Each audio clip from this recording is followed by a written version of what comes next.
الرحمن الرحیم الحمد للہ رب العالمین وصلی اللہ علی محمد وآلہ الطاہرین اللہم صلی علی محمد وآل محمد وعجل فرجہم۔ بات چل رہی تھی چھٹے امام جعفر صادق علیہ السلام کی حیات طیبہ کے بارے میں، اور بات کہاں پہنچی تھی؟ آپ کے اخلاق و عادات و صفات کے بارے میں، کہ آپ کے اندر کیسا اخلاق پایا جاتا تھا۔ تو ہم نے ان میں سے ایک پڑھا تھا آپ کی حلم و بردباری کے بارے میں، دوسرا پڑھا تھا عفو اور درگزر، آپ کا معاف کر دینا، کیسے آپ لوگوں کے ساتھ عفو کے ساتھ کام لیتے تھے، درگزر کے ساتھ کام لیتے تھے۔ آج تیسرا جو آپ کے وہ ہے وہ یہ حاجت مندوں کی مدد، آپ حاجت مندوں کی، ضرورت مندوں کی مدد فرمایا کرتے تھے۔ ابو جعفر کیا لکھا ہے؟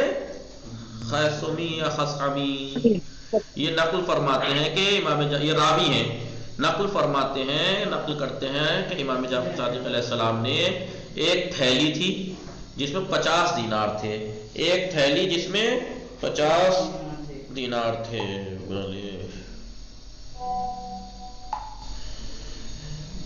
ایک تھیلی تھی جس میں 50 دینار تھے۔ کیا کیا؟ ایک شخص کو دینے کے لیے مجھے دی۔ کون کہہ رہے ہیں؟ ابو جعفر۔ تو انہیں دی ایک شخص کو دینے کے لیے کہ فلاں کو دے دینا، اور آپ نے امام نے تاکید کی کہ میرا نام نہ بتانا۔ جب میں نے تھیلی اس آدمی کو دی تو اس نے شکریہ ادا کیا اور کہا کہ یہ کس کی طرف سے امداد آئی ہے؟ وہ شخص کون ہے جو چند دنوں کے بعد ایک بار یہ امداد میرے پاس بھیج دیتا ہے؟ کون شخص ہے جو ہر کچھ دن کے بعد میرے پاس ہی بھیج دیتا ہے؟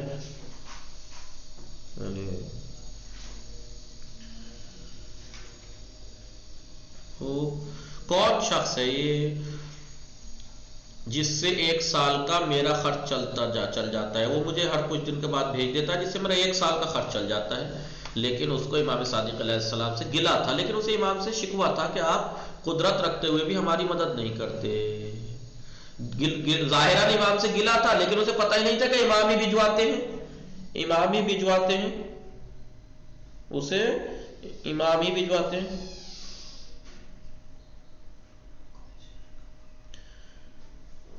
ٹھیک ہے، دال ایک، یہ دیکھیے کتنا امام تھے کہ ظاہراً آپ اس کے گلہ شکوہ تھا اس کو آپ سے، لیکن آپ نے پھر بھی ظاہر نہیں ہونے دیتے تھے کہ میں ہی مدد کر رہا ہوں۔ امام اور زراعت یعنی کھیتی، جی ٹھیک ہے۔ دیکھیے ابو عمرو شیبانی، کون؟ ابو عمرو شیبانی نقل کرتے ہیں کہ امام جعفر صادق علیہ السلام کو میں نے دیکھا کہ موٹا اور کھردرا لباس پہنے ہوئے ہیں، موٹا اور کھردرا لباس پہنے ہوئے ہیں۔ ٹھیک ہے جی، موٹا اور کھردرا لباس پہنے ہوئے ہیں، اور حالت یہ ہے کہ پسینہ بہہ رہا ہے، بیلچا لے کر، پھاوڑا ٹائپ جو ہوتا ہے، بیلچا لے کر کھیت میں کام کر رہے ہیں۔ ٹھیک ہے، بیلچا لے کر کھیت میں کام کر رہے ہیں۔ میں نے عرض کی میں آپ پر قربان ہو جاؤں مولا، بیلچا مجھے دے دیں تاکہ آپ کے بجائے میں کام کروں۔ آپ نے فرمایا مجھے یہ پسند ہے کہ انسان حصول معاش کے لیے، روزگار کمانے کے لیے، ٹھیک ہے، معاش حاصل کرنے کے لیے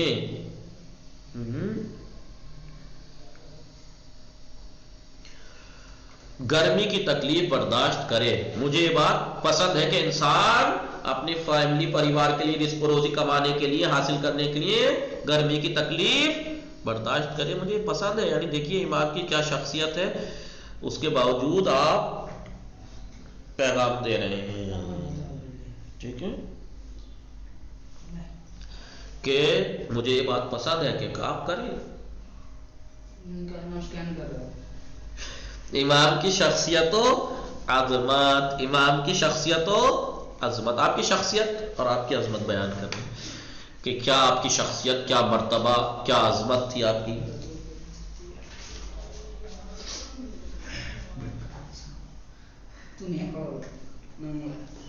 امام جعفر صادق علیہ السلام کی عظمت اور شخصیت کو نمایاں کرنے کے لیے، ان کو ظاہر کرنے کے لیے اتنا ہی کافی ہے کہ آپ کا سخت ترین دشمن منصور دوانقی جب آپ کی خبر شہادت سے مطلع ہوا، جب آپ کی شہادت کی خبر ملی تو اس نے گریہ کیا اور کہا یا جعفر ابن محمد، کیا جعفر ابن محمد کی نظیر مل سکتی ہے، ان جیسا کوئی مل سکتا ہے؟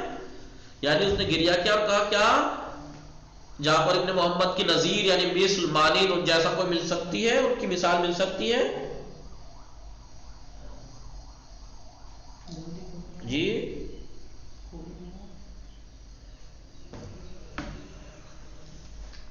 مالک ابن انس، مالک ابن انس جو کہ اہل سنت کے 4 اماموں میں سے ایک ہے، مالکی جن کا جو فرقہ ہے کیا مالکی جو کہلاتا ہے، وہ مالک انہی کو تو مانتا ہے، مالک ابن انس کو، مالک ابن انس کو۔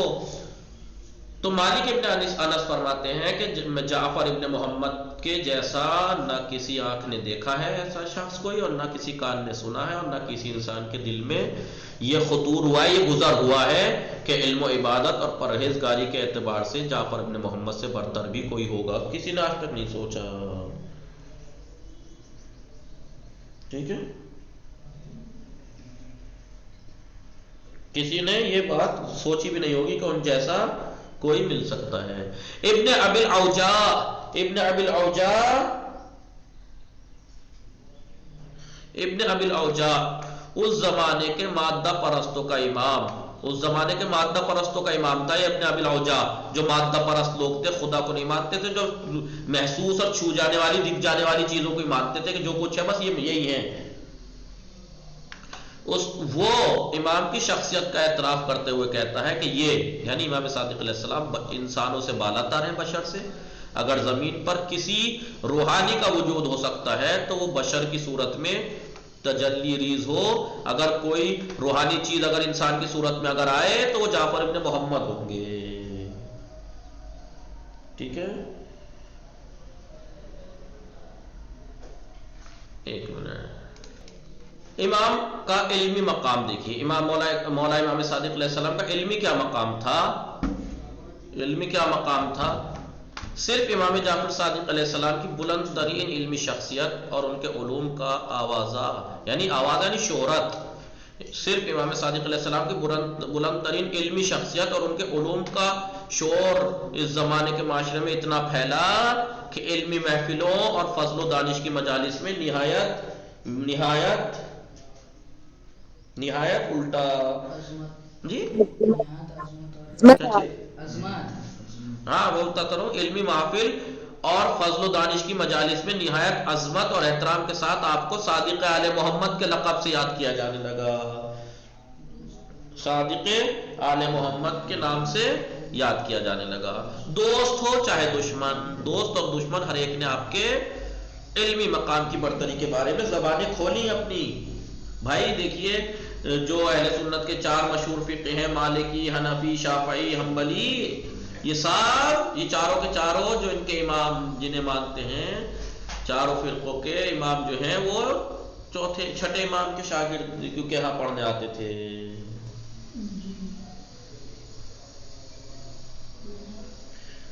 ٹھیک ہے،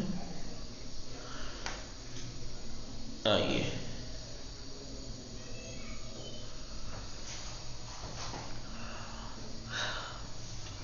ابو حنیفہ اہل سنت میں حنفی مسلک کے امام ہیں، ابو حنیفہ حنفی امام، یہ فرماتے ہیں کہ میں نے جعفر ابن محمد سے زیادہ فقیہ کسی کو نہیں دیکھا۔ ایک دن منصور کے حکم کے مطابق میں نے 40 فقہی مسائل تیار کیے تاکہ خلیفہ کے سامنے کسی جلسے میں آپ سے سوال کروں۔ اس نے سوال تیار کیے 40 سوال ہیں تاکہ جلسے میں سب کے سامنے آپ سے سوال کروں۔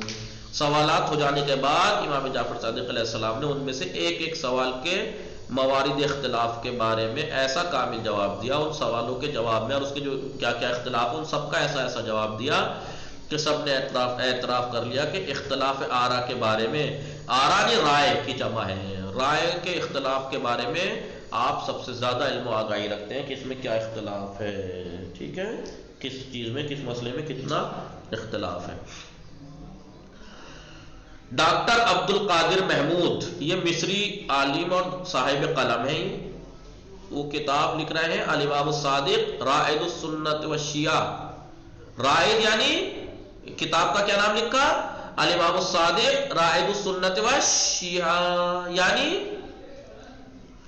اہل کیا لکھ رہے ہیں؟ مصری دانشمند ڈاکٹر عبد القادر، کتاب کا نام رکھا الامام الصادق رائد السنت والشیعہ، یعنی امام صادق سنی اور شیعوں دونوں کے مرجع ہیں، دونوں کے مرجع ہیں، یہ نہیں کہ بس شیعوں کے، اہل سنت کو بھی یہی مرجع ہے۔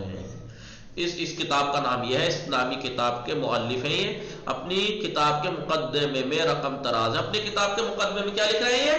امام صادق علیہ السلام اہل سنت اور شیعہ دونوں کے مرجع ہیں، اور اتنا معلوم ہونا کافی ہے کہ وہ فقہ کے ائمہ ابو حنیفہ اور مالک کے استاد، اور کیمیا کے علم کیمیا جو ایجاد کیا جنہوں نے جابر بن حیان، ان کے استاد بھی ہیں۔ ان کا وجود یعنی چھٹے امام کا وجود ایک مکتب اور مذہب سے مخصوص نہیں ہے، بلکہ سب سے متعلق ہے۔ انہوں نے دیکھیں علوم پہ خدمت کتنی کی ہے۔ آج اگر دنیا میں کوئی کسی بھی علم میں ترقی کر رہا ہے، ڈاکٹری، سائنس وغیرہ وغیرہ، تو کس کی دین ہے یہ سب امام صادق علیہ السلام کی دین ہے۔ آئیے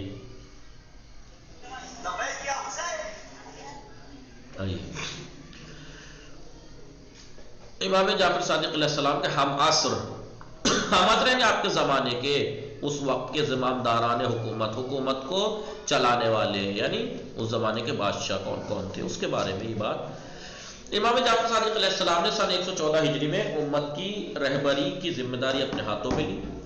چند خلفائے بنی امیہ و بنی عباس، کیونکہ پانچویں امام کا اور چھٹے امام کے زمانے میں بنی امیہ کا تختہ الٹ پلٹ ہو گیا تھا، بنی امیہ اور بنی عباس میں جنگ چھڑی ہوئی تھی، اس لیے کہتے ہیں کہ یہ کہتے ہیں نا، ایک شعر سنا ہے آپ نے اردو میں، سکینہ بشرا، ایک شعر ہے شاعر غلام علی، آواز آ رہی ہے آپ لوگوں کو؟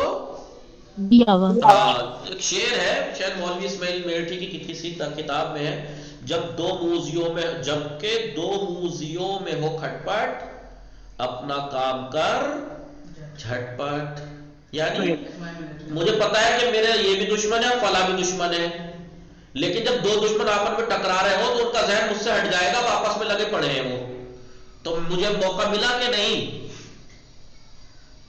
جی؟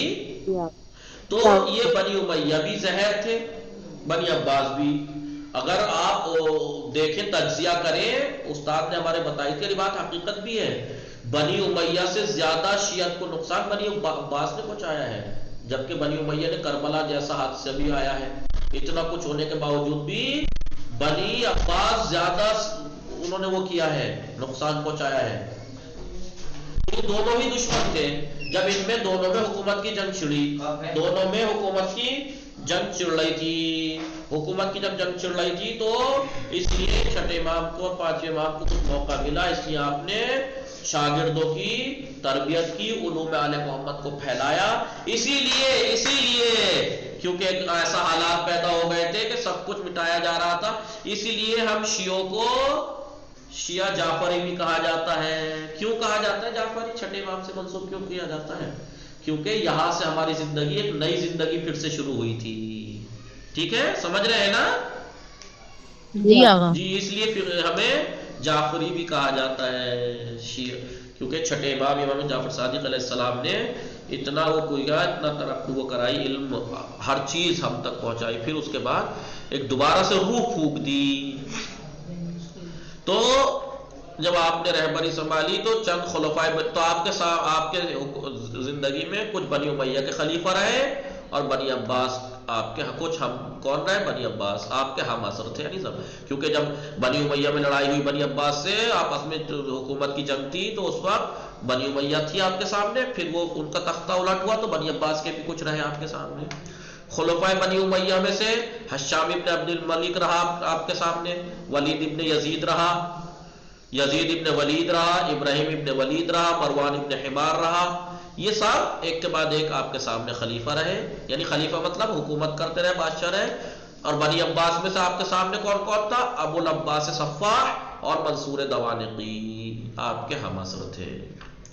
بنی امیہ کے جرائم، ظلم، جرم 40 ہجری امیر المومنین علیہ السلام کی شہادت کے بعد معاویہ کے ہاتھوں میں حکومت کی باغ ڈور آنے سے لے کر سن 132 ہجری، کتنے سے لے کے 40 سے لے کے 132، یعنی کتنے سمجھے 92 سال، نہیں 92 سال تک جو بنی امیہ کی حکومت کے ختم ہونے کا زمانہ ہے، تب تک دنیا کے اسلامی طور پر بنی امیہ کے دنیا اسلام پریکٹیکلی طور پر بنی امیہ کے قبضے میں تھی، انہوں نے قبضہ رکھا تھا سب کچھ۔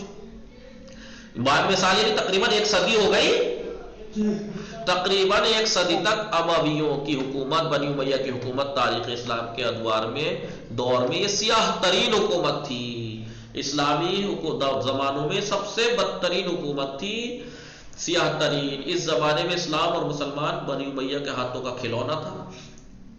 مسلمان خاص کر خاندان نبوت کے